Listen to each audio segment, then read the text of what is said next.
चलो सप्लाई के मीनिंग में आगे बढ़ते हैं। सप्लाई में अब तक क्या देख लिया, एक बार पीछे जाना बनता है।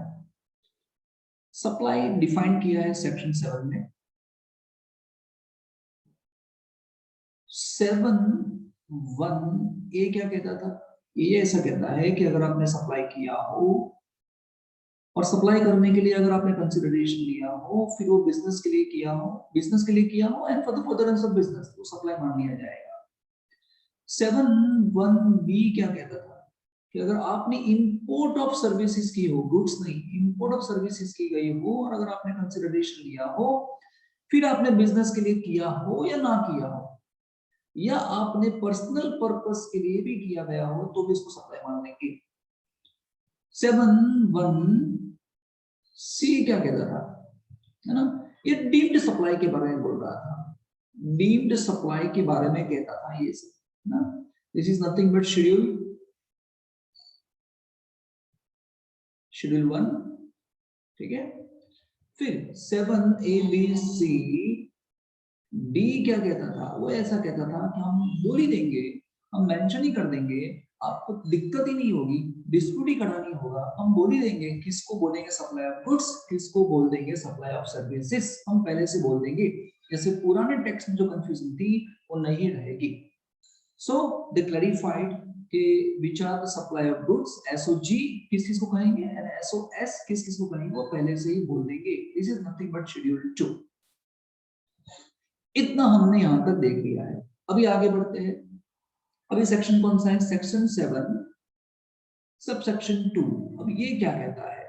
ये ऐसा कहता है, इसके अंदर दो क्लोज है, ए एंड बी, ठीक है। ये दोनों खत्म कर देने हमको। Section 7 sub section 2 clause A and B. अब ये ऐसा कहता है, notwithstanding anything containing section 1। अभी ऊपर जो सेक्शन 1 में लिखा था वो सब भूल जाओगे, टेम्पररी, है ना? सेक्शन 1 में जो लिखा था, सेक्शन 7 सब सेक्शन 1 में लिखा था, उसमें आप टेम्पररी भूल जाओ और यहां पे ध्यान दो। कहां पे ध्यान दो? 7(2)A में ध्यान दो। 7(2)A क्या कहता है? नॉटविथस्टैंडिंग एनीथिंग कंटेनिंग दिस, है ना, सर्टेन एक्टिविटीज। क्या कहता है 7(2)?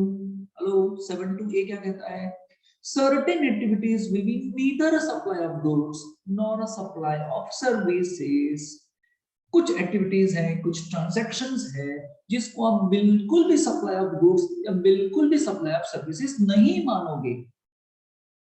अगर आप ध्यान से देखो तो ये डिम्ड सप्लाई था। देखो ये वाला डिम्ड सप्लाई था, है ना? यहां ऐसा बोल दिया था कि भाई यहां आपको सप्लाई मान ही लेना है।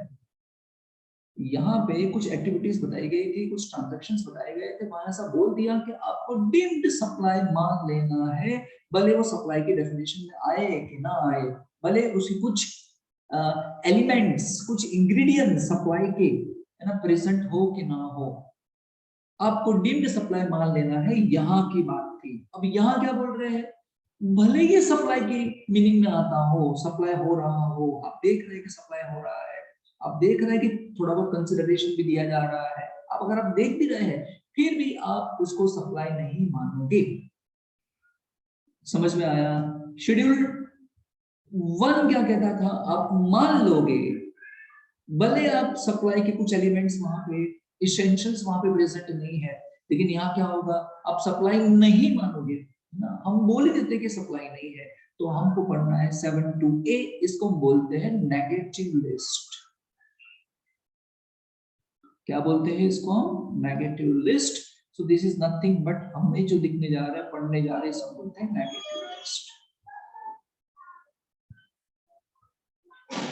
नेगेटिव लिस्ट का मतलब क्या?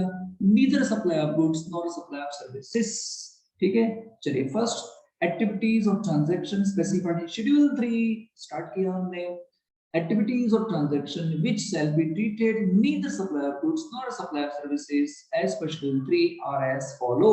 अगर वो सर्विस नहीं है, अगर वो गुड्स नहीं है, तो सप्लाई नहीं है।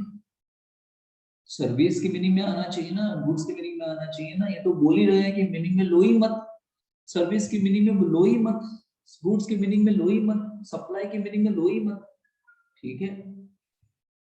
Neither supply of goods neither supply services. First क्या बोल रहे हैं, first services by an employee to employer, services by an employee to employer in the course of और in the relation to his employer.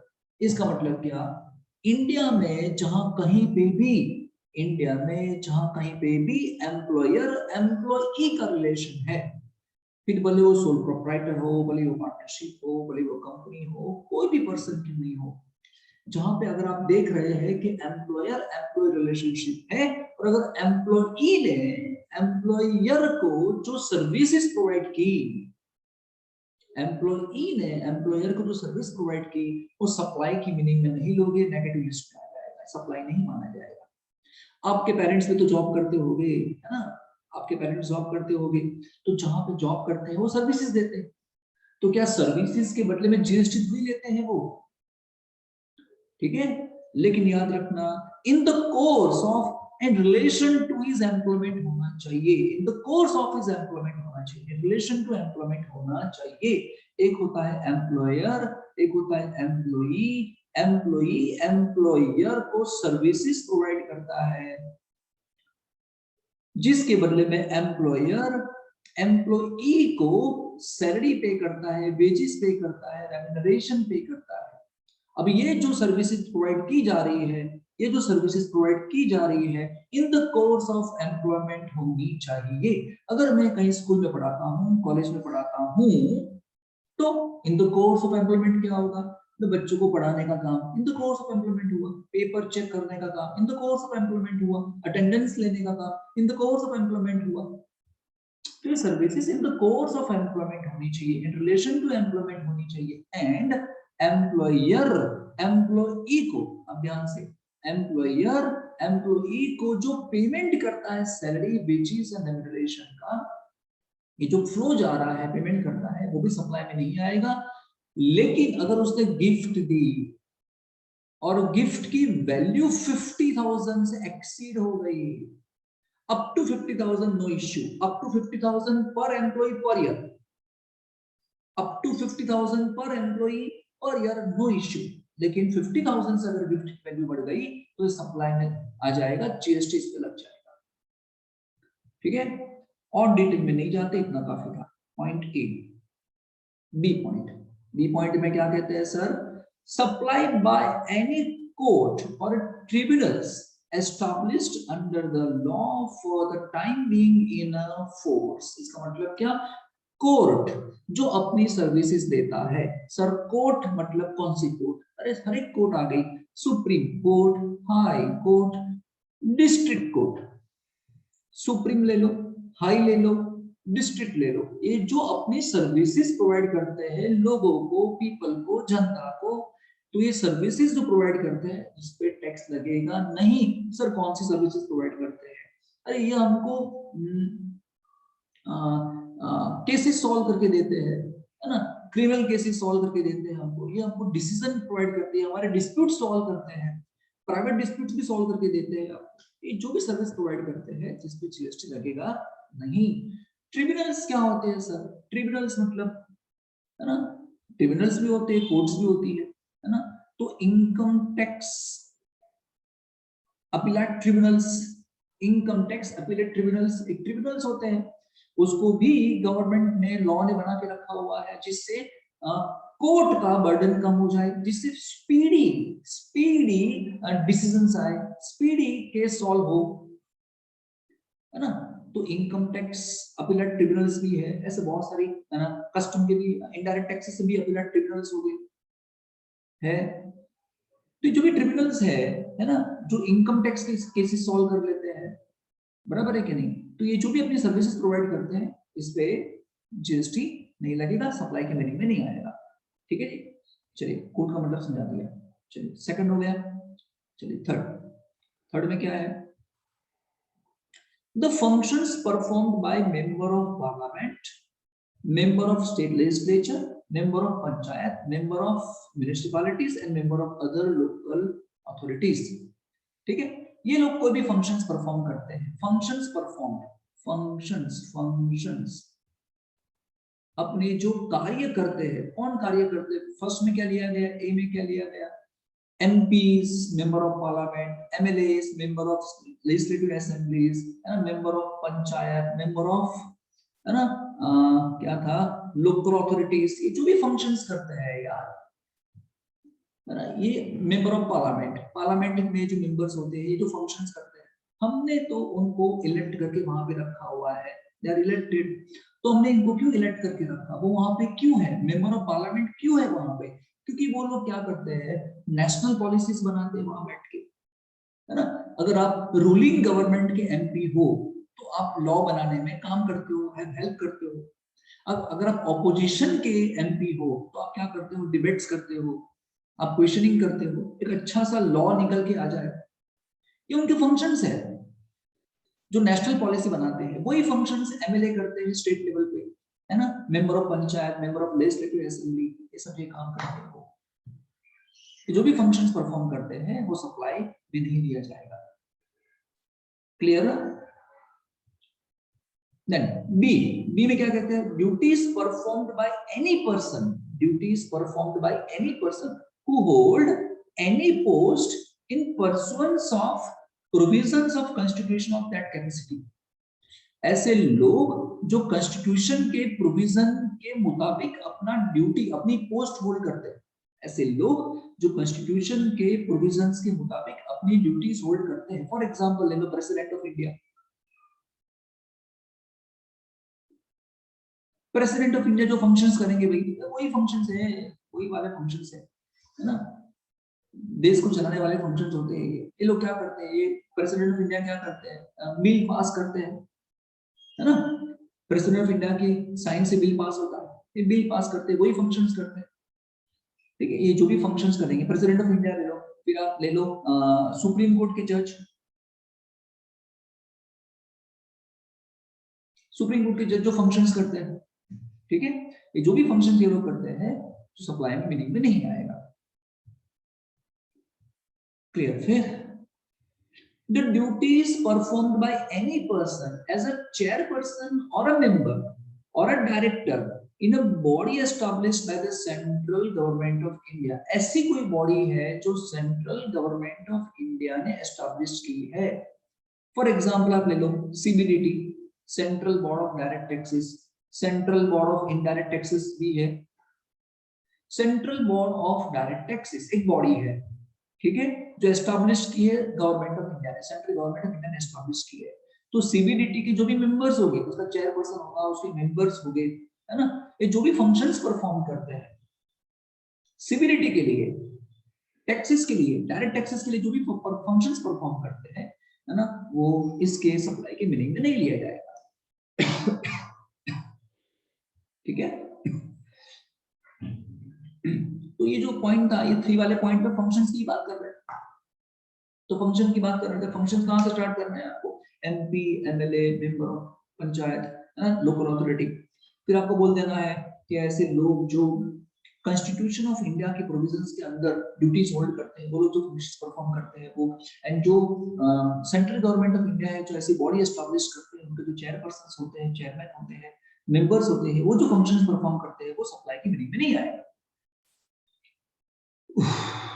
बहुत जल्दी बोल रहे हैं सर आप, थोड़ा धीरे से, ओके थोड़ा धीरे से। 4th point, services of funeral, muriel, burial, crematorium और mortuary including transportation of deceased. Funeral का मतलब क्या, अंतिम क्रिया, है ना, अंतिम क्रिया जो करते हैं हिंदुओं में, है ना, जो बंदा मर जाता है तो उसकी अंतिम क्रिया की जाती है, तो वहां जो भी सर्विसेज परफॉर्म की जाएगी उसमें GST नहीं लगेगा, है ना, ठीक है। ब्यूरियल, कभी कभी क्या होता है कि जो मर जाता है उसको दफनाया जाता है ना, तो जो सर्विसेज देगी आपको गवर्नमेंट, है ना, जो लोग आपको सर्विसेज देंगे उस पर GST नहीं लगेगा। क्रीमेटोरियम और एनी मॉर्चरी, क्रीमेटोरियम का मतलब क्या होता है, एक व्हीकल होता है जिसके अंदर हम जो बंदा मर जाता है डिसीज को ले जाते हैं, है ना, ट्रांसपोर्टेशन के लिए। सब वाहिनी, क्या बोलते हैं उसको, शब वाहिनी, सब वाहन, आई थिंक, है ना। तो किसी बंदा जो मर गया है उसको एक स्टेट से या एक जगह से दूसरी जगह अगर ले जाना हो ट्रांसपोर्टेशन के अंदर, तो जो होगा इस पे हम जीएसटी नहीं लेंगे, ऐसा कह रहे हैं। ठीक है, थैंक यू भाई। मर जाने के बाद तो टैक्स छोड़ दिया, क्लियर। तो ये पॉइंट इस वाला इधर खत्म हो जाता है। नेक्स्ट पेज पे चलते हैं। ओके, तो ये रहा आपका नेक्स्ट पेज। ठीक है, चलिए क्या लिखा है भाई। फोर्थ पॉइंट ऊपर देख लिया। Fifth point, sale of land and subject to clause B of paragraph 5 of schedule second, sale of building. तो सेल ऑफ लैंड, तो लैंड अगर बेचोगे तो लैंड गुड्स की डेफिनेशन में आता ही नहीं है। गुड्स की डेफिनेशन में क्या था, गुड्स का मतलब क्या, अदर देन इमूवेबल प्रॉपर्टीज, है ना। तो लैंड तो गुड्स की डेफिनेशन में नहीं आता है, और लैंड सर्विस भी नहीं है, सर्विस की डेफिनेशन में भी नहीं आता है। तो अगर हम लैंड बेचते हैं, किसी को लैंड सेल करते हैं, तो सप्लाई ऑफ गुड्स में नहीं आने वाला है, जीएसटी नहीं लगेगा। सेल ऑफ लैंड, लैंड की बात की, लैंड की बात की। फिर क्या बोलते हैं, sale of building. Sale of building में अलग है। सेल ऑफ बिल्डिंग में क्या बोलते हैं, अगर आपने कंप्लीशन, बिल्डिंग का कंप्लीशन करने के बाद उसको बेचा, तो आ जाएगा इमूवेबल प्रॉपर्टीज के अंदर, वो गुड्स की डेफिनेशन में नहीं आएगा, सर्विस तो है ही नहीं, है ना। तो ऐसे केसेस में हम जीएसटी नहीं लेंगे, प्रॉपर्टीज बनने के बाद, है ना, सर्टिफिकेट ऑफ, यानी प्रॉपर्टी कंप्लीट होने के बाद। समझ में आ रहा है, तो फिर जीएसटी नहीं लगेगा। लेकिन प्रॉपर्टी कंप्लीट होने से पहले, मान लो कहीं पे ओपन प्लॉट ऑफ लैंड है, अभी कोई भी प्रॉपर्टी, कोई भी कंस्ट्रक्शन नहीं हुआ है, फिर वो पहले स्कीम डालते हैं, ब्रोशर्स बनाते हैं, सब कुछ ऑन पेपर लेके आते हैं, और हम तब जाके हमारा फ्लैट या हमारा टेनामेंट बुक कराते हैं। तो अभी ये लोग क्या कर रहे हैं, आपको फ्लैट या टेनामेंट बुक करने की सर्विसेज दे रहे हैं। अभी मकान तैयार नहीं है, कंप्लीट नहीं हुआ है, तो ऐसे केसेस में अगर कंसिडरेशन दिया गया तो वहां पे जीएसटी लग जाएगा। तो वही आपको कह रहे हैं, कंप्लीशन के बाद नो जीएसटी, कंप्लीशन से पहले जीएसटी, कंसिडरेशन दिया तो। ये हो गया, ठीक है। लैंड तो आता ही नहीं है ना, लैंड में ऐसा होता ही नहीं, लैंड में जीएसटी लगता है। बिल्डिंग की बात थी वो। फिर 6 पॉइंट कहते हैं actionable claims other than lottery, batting and gambling. Actionable claims की बात करते हैं, है ना। एक्शनेबल क्लेम का मतलब क्या, ऐसा क्लेम जिसके लिए आप एक्शंस ले सकते हैं, इसे बोलते हैं एक्शनेबल क्लेम। ये क्लेम दो प्रकार के होते हैं, एक तो सिक्योर्ड, अनसिक्योर्ड। सिक्योर्ड क्लेम को एक्शनेबल क्लेम कहते ही नहीं है, तो बात खत्म होगी, वो तो यहाँ नहीं आएगा। बचा क्या, अनसिक्योर्ड क्लेम। अनसिक्योर्ड क्लेम के अंदर सिर्फ 3 चीजें याद रखोगे, कौन सा, बैटिंग, गैम्बलिंग एंड लॉटरी, ये 3 चीजें, लॉटरी, गैम्बलिंग एंड बैटिंग, इसको ही हम सप्लाई मानेंगे, मानेंगे है, ऐसा है। नेगेटिव लिस्ट में पॉजिटिव लिखा हुआ है, इसको सप्लाई हम मानने वाले हैं। इसके अलावा कोई भी सप्लाई होगा तो उसको हम सप्लाई नहीं मानेंगे, ठीक है। देखो एग्जांपल लेता हूं। फॉर एग्जांपल, मिस्टर ए ने मिस्टर बी को पैसे दिए हैं, लोन दिए हैं, है ना, या मिस्टर ए को मिस्टर बी से पैसे लेने हैं, मिस्टर ए को मिस्टर बी से पैसे लेने हैं, है ना। तो ये इसके लिए बन जाएगा एसेट, इसके लिए बन जाएगा लायबिलिटी। ए को पैसे लेने हैं तो फिर, ठीक है, तो ए बी के सामने एक्शन ले सकता है, ये क्लेम एक्शनेबल क्लेम बन जाता है। अब ए क्या कर सकता है, ए अपने इस क्लेम को किसी को ट्रांसफर कर सकता है, विद कंसिडरेशन, विदाउट कंसिडरेशन। ए जो है अपने इस क्लेम को किसी को ट्रांसफर कर सकता है, विद कंसिडरेशन, विदाउट कंसिडरेशन। लेकिन इसको हम सप्लाई नहीं बोलेंगे। एक्शनेबल क्लेम के अंदर सिर्फ क्या आने वाला है, लॉटरी, बैटिंग एंड गैम्बलिंग ही आने वाला है। इन सब चीजों को हम सप्लाई नहीं बोलने वाले हैं। I think clear. चलिए आगे बढ़ते हैं। बी, नोटिफाइड एक्टिविटीज और ट्रांजैक्शंस, नोटिफाइड की गई है एक्टिविटीज को या ट्रांजैक्शंस को नोटिफाई किया गया है। गवर्नमेंट ने बताया है कि इन एक्टिविटीज, इन ट्रांजैक्शन जो हमने by the undertaken by the government और a local authority in which they engage as a public authority, in which जहां पे ये लोग as a public authority काम करते हैं, पब्लिक की अथॉरिटी है, पब्लिक ने अथॉरिटी दी है, पब्लिक ने उनको इलेक्ट करके वहां पे रखा है उनके काम करने के लिए। हमारे काम आप करो, आपको इलेक्शन में आपको जिताया है, तो दे आर पब्लिक अथॉरिटीज। और ऐसी पब्लिक अथॉरिटीज कोई भी हो सकती है, सेंट्रल गवर्नमेंट हो सकती है, स्टेट गवर्नमेंट हो सकती है, लोकल अथॉरिटी हो सकती है ना, और वो कुछ काम करती है, एक्टिविटीज करती है जिसको नोटिफाइड किया गया है, वही नोटिफाइड की हुई एक्टिविटीज को, ट्रांजैक्शंस को सप्लाई में नहीं लेना है। मैं आपको एग्जांपल देता हूँ। फॉर एग्जांपल, पहले भी एग्जांपल ही लिया था। फॉर एग्जांपल, अगर आपको बर्थ सर्टिफिकेट चाहिए, क्या चाहिए? बर्थ सर्टिफिकेट चाहिए। बर्थ सर्टिफिकेट चाहिए तो मिलेगा, ये लोग प्रोवाइड करेगा, लोकल अथॉरिटी आपको प्रोवाइड करेगी, इसमें जीएसटी नहीं लगाया जाएगा। इस तरह से डेथ सर्टिफिकेट चाहिए, हाँ या ना? ठीक है, तो नोटिफाइड किया था ये दो एक्टिविटीज को। ऐसे बहुत सारी एक्टिविटीज नोटिफाई की गई है जो सप्लाई की मीनिंग में नहीं आता। That's it. और फिर तो ये लोकल अथॉरिटी वाला मतलब है, आप देख लेना खुद, उसमें कुछ खास है नहीं। ठीक है, और एक छोटा सा पॉइंट बाकी रहता है, एक देख लेते एक बार, जस्ट अ सेकंड।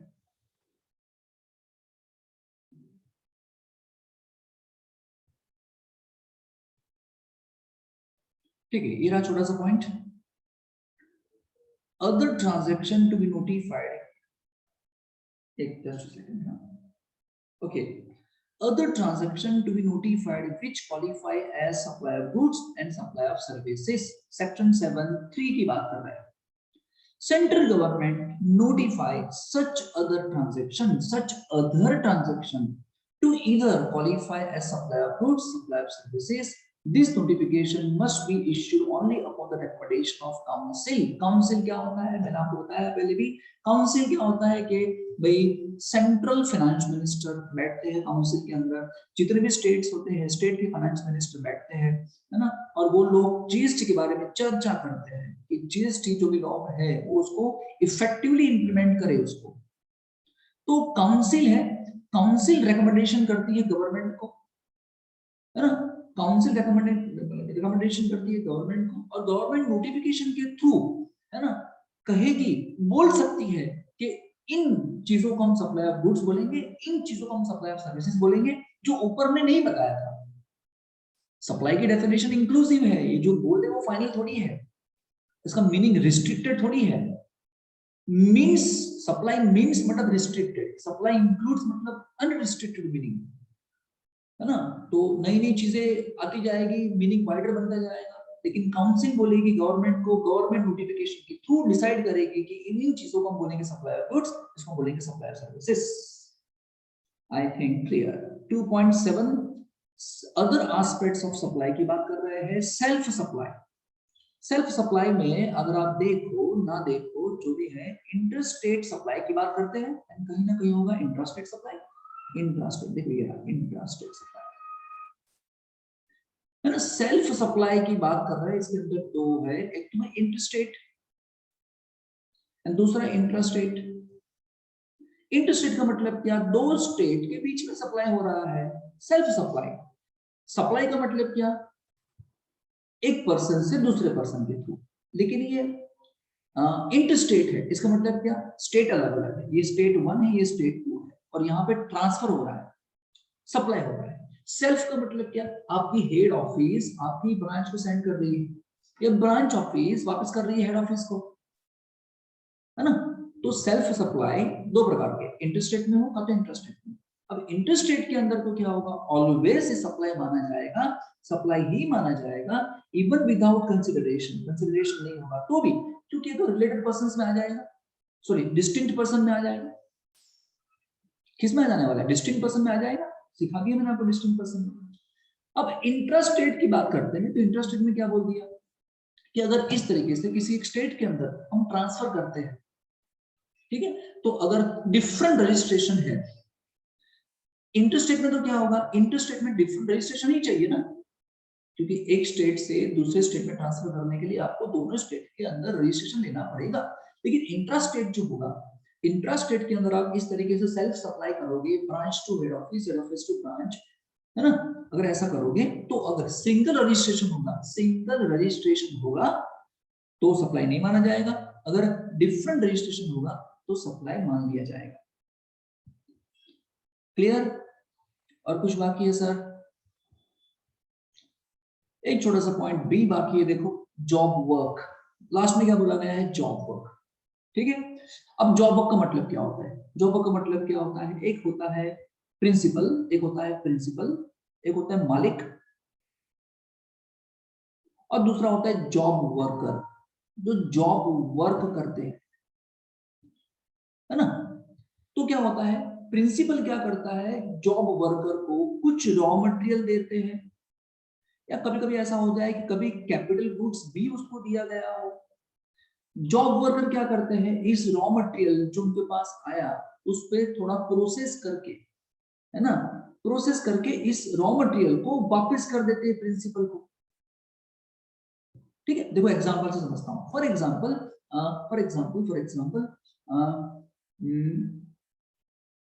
हम साड़ी बनाते हैं, साड़ी साड़ी साड़ी बनाते हैं, ठीक है।